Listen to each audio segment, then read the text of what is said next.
Hello guys and welcome to the month of Halloween! At last, I've been waiting to get to this. And so, today I shall be reviewing Scream. Now Scream is a successful franchise that has made 4 movies. And, yeah, they're all very good. So that's why I'm reviewing the first one. So without further ado, let's go on with the characters. Now, I'm only going to review 2 of the characters, since the rest of them are basically support cast and they don't really need to be named. It could just be the 2 characters I'm talking about and still be the same film. So, first there's Sydney, a typical teen girl who goes to college or school, wherever she goes, and she has a boyfriend. Simple premise, simple story, simple backstory, and simple character. Then there is Ghostface. What a name for a killer, by the way, Ghostface. I mean, oh my god. The main killer of this horror. He doesn't really have a character apart from the actual killer, which I won't reveal yet. Like I said, I won't review the rest of them since they are just support cast. So, anyway, let's go on with the plot. High school student Casey Becker receives a flirtatious phone call from an unknown person asking her, "What's your favorite scary movie?" The situation quickly escalates out of control and the caller turns sadistic and threatens her life. He reveals that her boyfriend Steve is being held hostage after failing to answer a question correctly about horror films. Steve is murdered when Casey refuses to cooperate. With the caller, she is attacked and murdered by a masked killer, and her body is hung from a tree. The following day, the news media descends on the town and police investigations begin.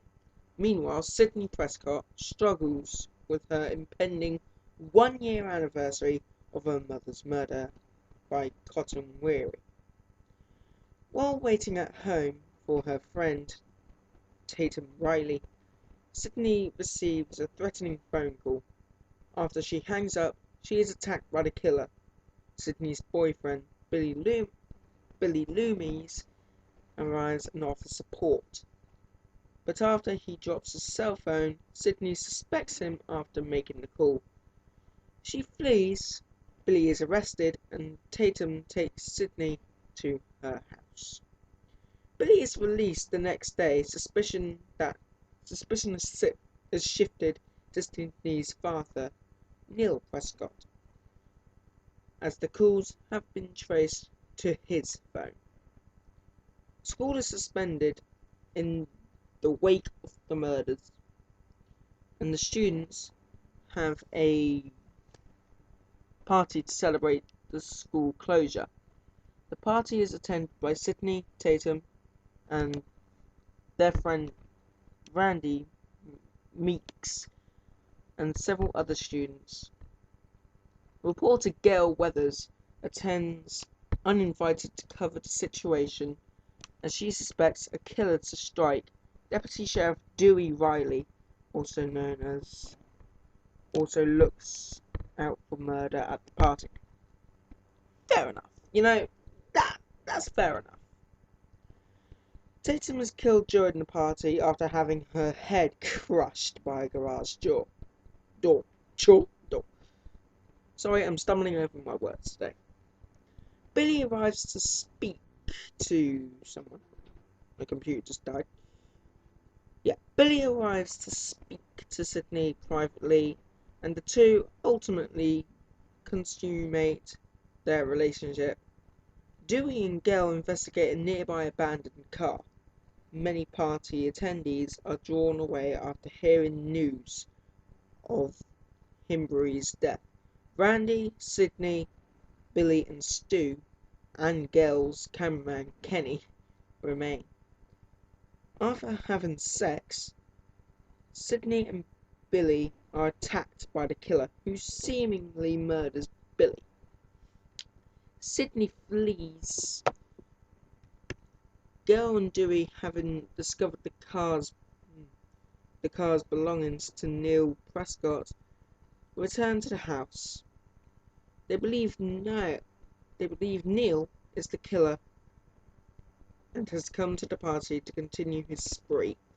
Girl attempts to leave the scene in her van, but drives off-road and crashes to avoid hitting Sydney. Meanwhile, Dewey is stabbed in the back while investigating the house. Sydney takes Dewey's gun. Stu and Randy appear and accuse each other of being the killer. Sydney retreats into the house, where she finds Billy wounded but still alive. She gives Billy the gun. He lets Randy into the house and then shoots him. Well, thank God! Billy is refined his injuries and is actually the killer. Stu is his accomplice. Well, wasn't that bloody obvious? Billy and Stu discussed his injuries and is actually the killer. Stu is his accomplice. I've just read that. Billy and Stu discuss their plans to kill Sydney and frame her father, whom they have taken hostage, for their murder spree. The pair admit to being the killers of her mother. Maureen. Billy says he was motivated to seek revenge on Maureen because of an affair she was having with Billy's father, Hank, which drove his mother away. Gale, thought dead by the killers, intervenes. Sydney takes advantage of this to turn the tables on her attackers. Killing Stu, Randy is revealed to be wounded but still alive. Billy attacks Sydney but then shoots him through the head, killing him, and the sun rises and the police arrive. A badly injured Dewey is taken away by ambulance and Gale makes an impromptu news report about the night's events. So yeah, sorry about my stuttering, guys, but pretty sure you're all used to that by now. But that's the plot. It's a good simple plot and is executed actually very well, even though the characters are very simplistic. So I'm gonna actually give Scream a 7 out of 10. Good start, good middle, and good end. It's just that, I really didn't want it to end. So I'm going to give it a 7 out of 10, only because, well, it ended. But we have 3 more sequels to cover. So next time I'll see, I won't be reviewing Scream 2, I'll actually be reviewing something else. Okay? We got that clear. I'm not going to reveal what it is until the time comes. Okay, that's it from me, and hopefully you have a good day. See ya.